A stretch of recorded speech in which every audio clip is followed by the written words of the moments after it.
हाय दोस्तों, general competition के YouTube channel में आपका स्वागत है। दोस्तों, आज से हम लोग एक नई टॉपिक स्टार्ट करेंगे, दिल्ली सल्तनत। दिल्ली सल्तनत में बेसिकली हम लोग पढ़ेंगे प्रमुख राजवंश, इनकी सूची देखेंगे और साथ ही इसके बारे में कुछ फैक्ट भी पढ़ेंगे। तो वीडियो के साथ बने रहिए और चलिए शुरू करते हैं वीडियो। देखो, हमारा टॉपिक है दिल्ली सल्तनत काल के प्रमुख राजवंश एवं शासकों की सूची। ठीक है, दिल्ली सल्तनत rulers and history in Hindi. देखो, दिल्ली सल्तनत काल का इतिहास। दिल्ली सल्तनत 1210 से 1526 तक माना गया है। भारत पर शासन करने वाले 5 राजवंश के सुल्तानों के शासनकाल को दिल्ली सल्तनत कहा जाता है। दिल्ली सल्तनत पर राज 5 वंशों में 4 वंश मूल रूप से तुर्क के थे, जबकि अंतिम वंश अफगान का था। ये 5 वंश गुलाम वंश थे। गुलाम वंश 1206 से 1290 ईस्वी तक रहते हैं। फिर खिलजी वंश आते हैं 1290 से 1320 ईस्वी तक। फिर तुगलक वंश 1320 से 1423 ईस्वी तक। फिर सैयद वंश 1424 से 1452 ईस्वी तक राज करते हैं। तत्पश्चात आता है लोधी वंश, जो कि 1452 से 1526 ईस्वी तक राज करते हैं। मोहम्मद गोरी का गुलाम कुतुबुद्दीन ऐबक इस वंश का पहला सुल्तान था। मोहम्मद गोरी का गुलाम कुतुबुद्दीन ऐबक इस वंश का पहला सुल्तान था। ऐबक का साम्राज्य पूरे उत्तर भारत तक फैला हुआ था। इसके बाद खिलजी वंश ने मध्य भारत पर कब्जा किया, परंतु भारतीय उपमहाद्वीप का संगठित करने में असफल रहा। इस सल्तनत ने न केवल बहुत से दक्षिण एशिया के मंदिरों को विनाश किया, साथ ही अपवित्र भी किया, पर इसने भारतीय इस्लामिक वास्तुकला के उदय में महत्वपूर्ण भूमिका निभाई। दोस्तों, ये ध्यान रखिएगा, भारतीय इस्लामिक वास्तुकला के उदय में बहुत ही महत्वपूर्ण भूमिका निभाई। दिल्ली सल्तनत मुस्लिम इतिहास के कुछ कालखंडों में है जहां किसी महिला ने सत्ता संभाली। 1526 में मुगल सल्तनत द्वारा इस साम्राज्य का अंत कर दिया गया। आपको पता होगा 1526 ईस्वी में बाबर भारत आता है और खिलजी वंश अलाउद्दीन खिलजी को परास्त करके दिल्ली सल्तनत की समाप्ति करता है, खिलजी वंश की समाप्ति करता है। आगे देखिए, गुलाम वंश के प्रमुख शासन काल के बारे में हम लोग पढ़ते हैं। गुलाम वंश के शासक एवं उनके शासनकाल। देखो, गुलाम वंश के शासक कुतुबुद्दीन ऐबक, जो कि 1206 से 1210 ईस्वी तक राज करते हैं। फिर आराम शाह, ये 1210 से ईस्वी तक से शुरू होकर के मतलब सिर्फ एक ही साल, ये मतलब उसी टाइम में ये राज करते हैं और इनका शासन खत्म हो जाता है। फिर इल्तुतमिश 1210 से 1236 ईस्वी तक। रुकनुद्दीन आते हैं फिर 1236 ईस्वी में। फिर रजिया 1237 से 1240 ईस्वी तक। रजिया सुल्तान। फिर बहरम शाह आता है 1240 से 1242 ईस्वी में। फिर मसूद शाह 1242 ईस्वी से 1246 ईस्वी तक राज करता है। फिर नसरुद्दीन मोहम्मद शाह 1246 से 1266 ईस्वी तक राज करता है। फिर गयासुद्दीन बलबन आते हैं, जो कि 1266 से 1247 ईस्वी तक राज करते हैं। फिर केकुबाद, जो कि 1287 से 1290 ईस्वी तक राज करता है। केकुबाद 1287 से 1290 ईस्वी तक। देखो, अब गुलाम वंश के बारे में कुछ महत्वपूर्ण तथ्य देखते हैं। गुलाम वंश का संस्थापक कुतुबुद्दीन ऐबक था। कुतुबुद्दीन ऐबक वह मोहम्मद गोरी का गुलाम था। कुतुबुद्दीन ऐबक को उसकी उदारता के लिए लाखों दान करने वाला कहा जाता था। लाख बख्श कहा जाता था। किसे कहा जाता था? कुतुबुद्दीन ऐबक को। ये ध्यान रखिएगा दोस्तों। कुतुब मीनार का निर्माण कुतुबुद्दीन ऐबक ने सूफी संत शेख ख्वाजा कुतुबुद्दीन बख्तियार काकी की याद में प्रारंभ कराया था, जिसे बाद में इल्तुतमिश ने पूर्ण कराया। देखो, स्टार्ट किसने करवाया था कुतुब मीनार बनाने का? कुतुबुद्दीन ऐबक ने, जो कि मोहम्मद गोरी का गुलाम था। ठीक है, और किसके क्या याद में कराया था? सूफी संत शेख ख्वाजा कुतुबुद्दीन बख्तियार काकी के याद में। और इसको कंप्लीट किसने करवाया था? इल्तुतमिश ने, जो कि इसी का दामाद था। कुतुबुद्दीन ऐबक ने अजमेर में 2.5 दिन का झोपड़ा का निर्माण करवाया था। 2.5 दिन का झोपड़ा नामक मस्जिद का निर्माण करवाया था कुतुबुद्दीन ऐबक ने। कुतुबुद्दीन ऐबक की मृत्यु चौगाम खेलते समय घोड़े से गिरने से हुई थी। कुतुबुद्दीन ऐबक की मृत्यु हुई थी चौगाम खेलते समय घोड़े से गिरने से। इल्तुतमिश ने अपनी राजधानी लाहौर से दिल्ली स्थानांतरित किया। इल्तुतमिश ने अपनी राजधानी लाहौर से दिल्ली स्थानांतरित किया। किसने किया? इल्तुतमिश ने लाहौर से दिल्ली। इल्तुतमिश ने कुतुब मीनार की ऊपर की 2 मंजिलों का निर्माण पूर्ण कराया।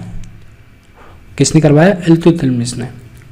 इल्तुतमिश ने 40 गुलाम सरदारों का संगठन बनाया था जिसे तुर्कानी चहलगामी कहा गया। किसने करवाया था? इल्तुतमिश ने 40 गुलाम सरदारों का संगठन बनाया था जिसे तुर्काने चहलगामी कहा गया।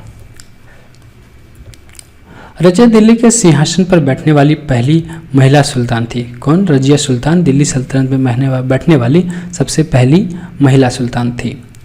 रजिया सुल्तान का विवाह अल्तुनिया से हुआ था। रजिया सुल्तान का विवाह किससे हुआ था? अल्तुनिया से हुआ था। नसरुद्दीन मोहम्मद ऐसा सुल्तान था जो अपनी रोजी रोटी कुरान की नकल करके बेचकर एवं टोपी सीकर चलाता था। नसरुद्दीन मोहम्मद ऐसा सुल्तान था जो अपनी रोजी रोटी कुरान की नकल करके बेचकर एवं टोपी सीकर चलाता था। गयासुद्दीन बलबन दिल्ली सल्तनत का क्रूर शासक था। उसे अपने विरोधियों के साथ लौह एवं रक्त की नीति अपनाई। गयासुद्दीन बलबन जो थे दिल्ली सल्तनत का सबसे क्रूर शासक था। उसने अपने विरोधियों के साथ लौह एवं रक्त की नीति अपनाई। बलबन ने सिजदा प्रथा का शुरुआत किया था एवं पाबोस प्रथा सुल्तान के पांव छूना। देखो, सिजदा का अर्थ होता है झुककर नमस्कार करना एवं पाबोस का अर्थ होता है सुल्तान के पांव छूना प्रारंभ करवाया था। ये प्रथा बलबन ने शुरू की थी। ये पूछता है दोस्तों, सिजदा और पाबोस की प्रथा किसने स्टार्ट करवाई थी? बलबन ने। तथा फारसी परंपरा का नवरोज उत्सव आरंभ किया। फारसी परंपरा का नवरोज उत्सव बलबन ने शुरू किया था। ठीक है, सिजदा झुककर नमस्कार करना, पाबोस का अर्थ है पांव पड़ना, किसका? सुल्तान का। आगे देखते हैं। आगे हम लोग देखेंगे खिलजी वंश। खिलजी वंश के शासक एवं उनके शासनकाल। खिलजी वंश के शासक जलाउद्दीन फिरोज खिलजी जो कि 1290 से 1296 ईस्वी तक राज करते हैं। अलाउद्दीन खिलजी 1296 से 1316 ईस्वी तक। कुतुबुद्दीन मुबारक शाह 1316 से 1320 ईस्वी को तक राज करते हैं। फिर नसरुद्दीन खुसरो शाह जो कि 1320 ईस्वी तक राज करते हैं। आगे देखते हैं। देखो, खिलजी वंश के बारे में कुछ महत्वपूर्ण तथ्य जानते हैं। गुलाम वंश के अंतिम शासक को मारकर जलाउद्दीन फिरोज खिलजी ने खिलजी वंश की स्थापना की थी। गुलाम वंश के अंतिम शासक को मारकर जलाउद्दीन फिरोज खिलजी ने खिलजी वंश की स्थापना की थी। फिरोज खिलजी की हत्या उसके भतीजे दामाद अलाउद्दीन खिलजी ने की थी। फिरोज खिलजी की हत्या उसके भतीजे व दामाद अलाउद्दीन खिलजी ने की थी। अलाउद्दीन खिलजी ने अपने सफलता से प्रोत्साहित होकर सिकंदर सानी या फिर सिकंदर द्वितीय की उपाधि धारण कर लिया था। दोस्तों ये ध्यान रखिएगा, अलाउद्दीन खिलजी ने अपनी सफलता से प्रोत्साहित होकर सिकंदर सानी या फिर सिकंदर द्वितीय की उपाधि धारण की थी। अलाउद्दीन खिलजी द्वारा जजिया कर, गैर मुस्लिम से जजिया कर, जकात कर, धार्मिक कर, संपत्ति पर 40वां हिस्सा एवं आवास पर चराई कर भी लिया था। अलाउद्दीन खिलजी ने बाजार नियंत्रण के लिए दीवाने रियासत नामक अधिकारी नियुक्ति किया। अलाउद्दीन खिलजी ने बाजार नियंत्रण के लिए दीवाने रियासत नामक अधिकारी नियुक्त किया था। अलाउद्दीन खिलजी की मृत्यु के बाद मालिक कपूर नामक हिजड़े ने 6 वर्षीय बालक शहाबुद्दीन उमर को गद्दी पर बिठाया। देखो, अलाउद्दीन खिलजी की मृत्यु के बाद मलिक कपूर नामक हिजड़े ने 6 वर्षीय बालक शहाबुद्दीन उमर को गद्दी पर बिठाया था। मलिक कपूर ने सत्ता के लालच में शहाबुद्दीन को अंधा करवा देकर स्वयं शासक करने लगा। देखो मलिक कफूर ने सत्ता जिसको फिर गद्दी में बैठाया था शहाबुद्दीन उमर को, उसको अंधा करवा दिया और स्वयं गद्दी का शासन करने लगा। मलिक कफूर सत्ता का सुख मात्र 35 दिन तक ही भोग सका। मुबारक शाह खिलजी ने उसकी हत्या करवा दी। देखो मलिक कफूर सत्ता पर बैठा जरूर, लेकिन 35 दिन में ही उसकी हत्या करवा दी। कौन? मुबारक शाह खिलजी ने। कुतुबुद्दीन मुबारक शाह सुल्तान बनने के बाद कुतुबुद्दीन मुबारक शाह सुल्तान बनने के बाद विलासिता, वासना आदि दुर्गुणों का शिकार हो गया। कुतुबुद्दीन मुबारक शाह सुल्तान बनने के बाद आलस्य, विलासिता, वासना आदि दुर्गुणों का शिकार हो गया।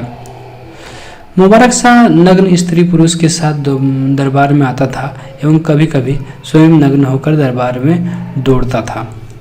खुसरो शाह हिंदू धर्म परिवर्तित करके मुसलमान बना तथा उसने स्वयं पैगंबर का सेनापति की उपाधि धारण की। खुसरो शाह हिंदू धर्म में परिवर्तन करके मुसलमान बना था तथा उसने स्वयं पैगंबर का सेनापति की उपाधि धारण की थी। गाजी मलिक तुगलक ने खुसरो को युद्ध में परास्त कर तुगलक वंश की स्थापना की थी।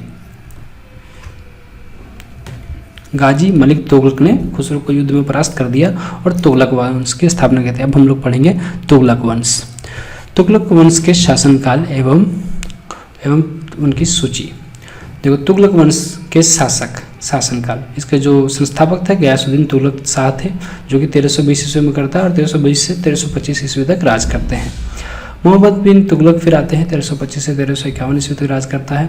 फिर फिरोज तुगलक जो कि 1351 से 1388 ईस्वी तक राज करता है। फिर गयासुद्दीन तुगलक द्वितीय जो कि 1388 से 1389 ईस्वी तक राज करता है। अबू बकर 1389 से ईस्वी में सिर्फ राज करता है, उसके बाद इनकी मृत्यु हो जाती है। नसरुद्दीन मोहम्मद शाह जो कि 1390 से 1394 ईस्वी तक राज करता है। फिर अलाउद्दीन सिकंदर शाह आते हैं जो कि 1394 ईस्वी में ही सिर्फ इसका शासनकाल चलता है कुछ दिनों का। फिर नसरुद्दीन मोहम्मद शाह आते हैं जो कि 1394 से 1414 ईस्वी तक राज करते हैं। अब चलिए तुगलक वंश के बारे में कुछ महत्वपूर्ण तथ्य जानते हैं। तुगलक वंश के बारे में कुछ महत्वपूर्ण तथ्य। तुगलक वंश के संस्थापक गयासुद्दीन तुगलक ने अपने नाम के साथ गाजी, काफिरों का धातक, गाजी का अर्थ है काफिरों का धातक शब्द का प्रयोग किया था। दोस्तों ये सब आप लोग जो मैं जहाँ से अंडरलाइन कर रहा हूँ उसको आप लोग नोट करना। रीजन इज दैट कि यही सबसे क्वेश्चन बड़े लेवल पर पूछते हैं, ठीक है ना। वो आपसे नहीं पूछेगा कि तुगलक वंश के संस्थापक कौन थे, वो ये पूछेगा कि गाजी शब्द का प्रयोग किसने किया था। तुगलक वंश के संस्थापक गयासुद्दीन तुगलक ने। क्योंकि कंपटीशन अभी जितना टफ होते जा रहा है उतना ही क्वेश्चन को भी टफ करते जा रहा है, ठीक है ना। गयासुद्दीन तुगलक ने सिंचाई के लिए कुआं व नहरों का निर्माण करवाया था। संभवतः यह पहला सुल्तान था जिसने नहरों का निर्माण कराया, ठीक है। कुआं और नहरों का निर्माण किसने करवाया था? गयासुद्दीन तुगलक ने। सुल्तान था जिसने कुआं और नहरों का निर्माण करवाया सिंचाई के लिए, ये ध्यान रखिएगा। गयासुद्दीन तुगलक की मृत्यु के बाद उसका पुत्र जौन खां मोहम्मद बिन तुगलक गद्दी पर बैठा। जौना खां मोहम्मद बिन तुगलक, गयासुद्दीन तुगलक की मृत्यु के बाद उसका पुत्र जौना खां मोहम्मद बिन तुगलक गद्दी पर बैठा। मोहम्मद बिन तुगलक दिल्ली के सभी सुल्तानों में सबसे ज़्यादा शिक्षित तथा विद्वान था, ये ध्यान रखिएगा। दिल्ली सल्तनत का सबसे जितने भी सुल्तान हुए उससे सबसे ज़्यादा शिक्षित और विद्वान कौन था? मोहम्मद बिन तुगलक।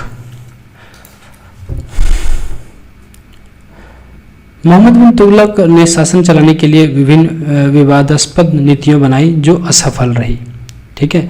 पढ़ाई मतलब इतने विद्वान होने के बाद भी इन्होंने इतनी नीतियां बनाई जो कि असफल रही।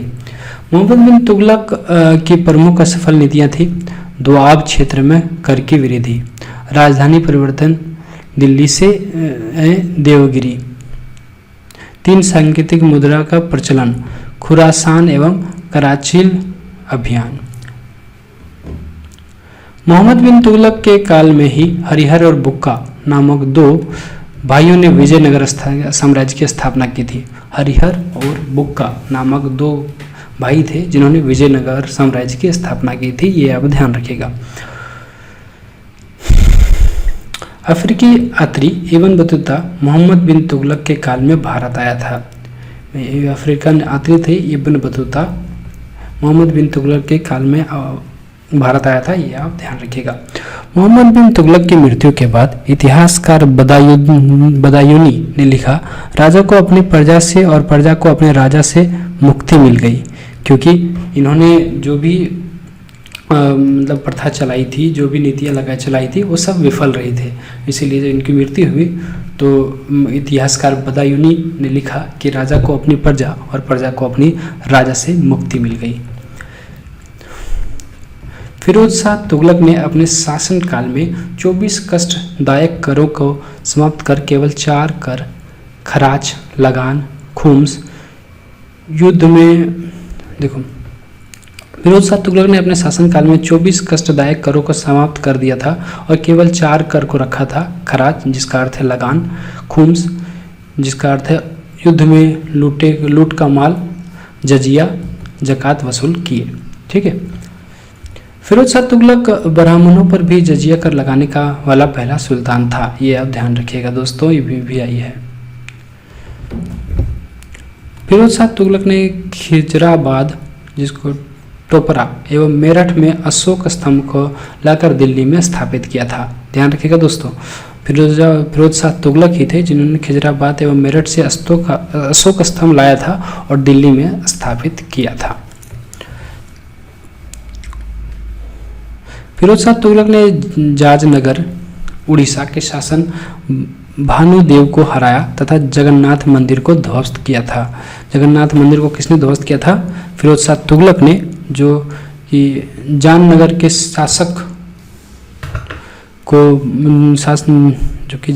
शासक भानुदेव को परास्त किए थे उड़ीसा के, और जगन्नाथ मंदिर को ध्वस्त करा दिया था फिरोज शाह तुगलक ने, ये ध्यान रखिएगा। फिरोज शाह ने नगर स्थित ज्वालामुखी मंदिर को ध्वस्त कर 1300 ग्रंथों लूटकर कुछ का फारसी में अनुवाद कराया, जिसे दलाइते फिरोज शाही नाम दिया गया। फिरोज शाह ने नगरकोट स्थित ज्वालामुखी मंदिर को ध्वस्त कर 1300 ग्रंथ लूटकर कुछ को फारसी में अनुवाद कराया था, जिसे दलाइते फिरोज शाही नाम दिया गया था। फिरोज शाह तुगलक ने अपनी आत्मकथा फतुहात-ए-फिरोज शाही लिखी थी। फिरोज शाह तुगलक ने अपनी आत्मकथा, ध्यान रखिएगा दोस्तों, फतुहात-ए-फिरोज शाही लिखी थी। तुगलक वंश के अंतिम शासक नसरुद्दीन मोहम्मद शाह था। नसरुद्दीन मोहम्मद शाह के शासनकाल के समय ही तैमूरलंग ने दिल्ली में आक्रमण किया था।